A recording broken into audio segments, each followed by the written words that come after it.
আসসালামু আলাইকুম। কেমন আছেন সবাই? আশা করি আল্লাহর রহমতে আপনারা সবাই ভালো আছেন। আজ আমি আপনাদের মাঝে পবিত্র ঈদ উল আজহা উপলক্ষে একটি পোস্টার ডিজাইন শেয়ার করব এবং কিভাবে পোস্টার ডিজাইনটি কাস্টমাইজ করতে হয় সেটি সম্পূর্ণ ভিডিওতে দেখিয়ে দিব। আপনি যদি আমার চ্যানেলের নতুন দর্শক হয়ে থাকেন, অবশ্যই চ্যানেলটি সাবস্ক্রাইব করবেন এবং পাশে থাকা বেল বাটনে ক্লিক করে নোটিফিকেশন অন করে দিবেন। ভিডিওতে ৬টি সংখ্যার পাসওয়ার্ড দেখানো হয়েছে। সম্পূর্ণ ভিডিও দেখে পাসওয়ার্ড সংগ্রহ করুন। তো চলুন শুরু করা যাক।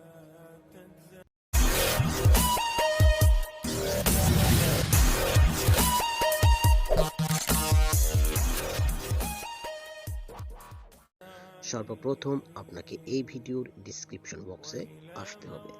সেখানে ডাউনলোড পিএলপি নামে একটি লিঙ্ক থাকবে, সেই লিঙ্কে ক্লিক করে ফাইলটি ডাউনলোড করে নেবেন। ফাইলটি জিপ আকারে দেওয়া থাকবে।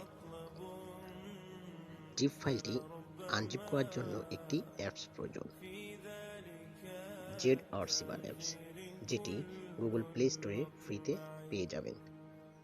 খুঁজে পেতে সমস্যা হলে আমি ডিসক্রিপশন বক্সে লিঙ্ক দিয়ে দেবো, ইজিলি ডাউনলোড করে নিন। ফাইলটি ডাউনলোড হওয়ার পর ZRCবার অ্যাপস ওপেন করে নিন। এবার আপনার ফাইলটি যে ফোল্ডারে ডাউনলোড হয়েছে সেই ফোল্ডারটি ওপেন করুন। ওপেন করার পর ফাইলটি খুঁজে বের করুন অ্যান্ড এক্সট্রাক্ট করার জন্য ফাইলের উপর একটি ক্লিক করুন and second number option extract হ্যার, এখানে একটি ক্লিক করুন। সম্পূর্ণ ভিডিও দেখে পাসওয়ার্ডগুলো সংগ্রহ করে দেন পাসওয়ার্ডগুলো এখানে দিয়ে ওকেতে প্রেস করবেন। দেন আপনার ফাইলটি এক্সট্রাক্ট হয়ে যাবে। ফাইল এক্সট্রাক্ট হওয়ার পর আপনাকে পিক্সেল ল্যাব অ্যাপস ওপেন করে নিতে হবে। Pixel lab apps Google play স্টোরে ফ্রিতে পেয়ে যাবেন। পিক্সেল ল্যাব অ্যাপসে প্রবেশ করার পর এই ধরনের একটা ইন্টারফেস আসবে। দেন আপনি এই অপশনটা ডিলিট করার জন্য অবশ্যই উপরে দেখুন ডিলিট অপশন, এখানে ডিলিট করে দিন। এবার আপনার ডিজাইনটি অ্যাড করার জন্য উপরে দেখুন থ্রি ডট মেনু, এখানে একটি ক্লিক করুন। এবার একদম নিচে দেখুন open.plp ফাইল, এখানে একটি ক্লিক করুন।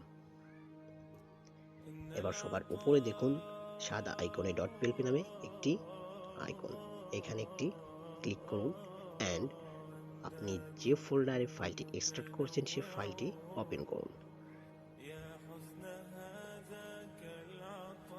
এবার আপনার ফাইলটি পেলে আপনি ফাইল একটি ক্লিক করুন অ্যান্ড ওপেন অ্যান্ড অ্যাড, এখানে একটি ক্লিক করুন।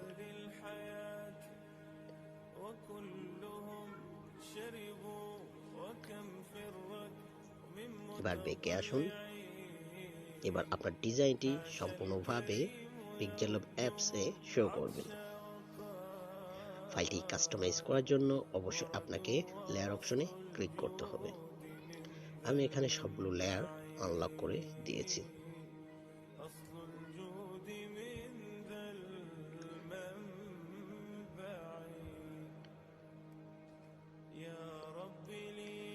এখন আপনি নিজের ইচ্ছামতো ফাইলটি কাস্টমাইজ করে নেবেন। ফাইলটি কাস্টমাইজ করার জন্য লেয়ার অপশনে ক্লিক করুন এবং নাম, ছবি, যে কোনো লেখা অথবা টেক্সট কাস্টমাইজ করার জন্য সেই লেয়ারে ক্লিক করুন।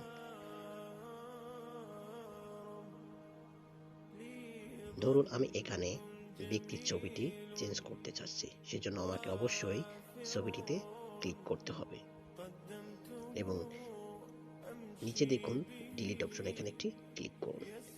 এবার বেঁকে এসে উপরে দেখুন প্লাস মেনু, এখানে একটি ক্লিক করে ফ্রম গ্যালারি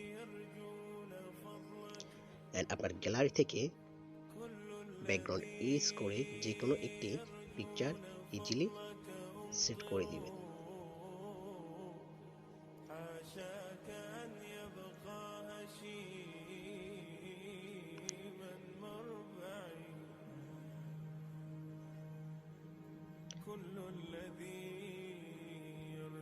ছবি চেঞ্জ করার পর আপনি যদি চান যে কোনো টেক্সট পরিবর্তন করতে অবশ্যই আপনাকে যে টেক্সট পরিবর্তন করতে চান সেই টেক্সটটি সিলেক্ট করতে হবে বা আনলক করে নিতে হবে।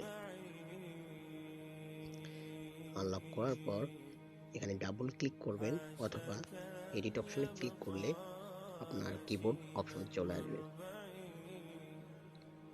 কিবোর্ড অপশন আসার পর এখানে ব্যক্তির নাম দিয়ে দিবেন।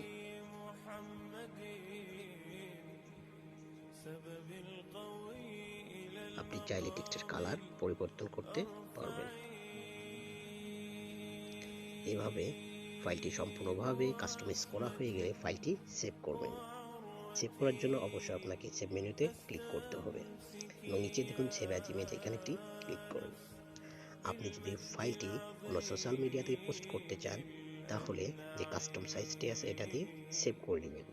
আর যদি ডিজাইনটি প্রিন্ট করতে চান অবশ্যই জেপিজি এর জায়গায় পিএনজি করবেন এবং যে কাস্টম সাইজটা আছে এটি দিয়ে সেভ করে নেবেন। তো এই ছিল আমার আজকের ভিডিওটি ভালো লাগলে অবশ্যই লাইক, শেয়ার অ্যান্ড কমেন্টস করবেন। আসসালামু আলাইকুম।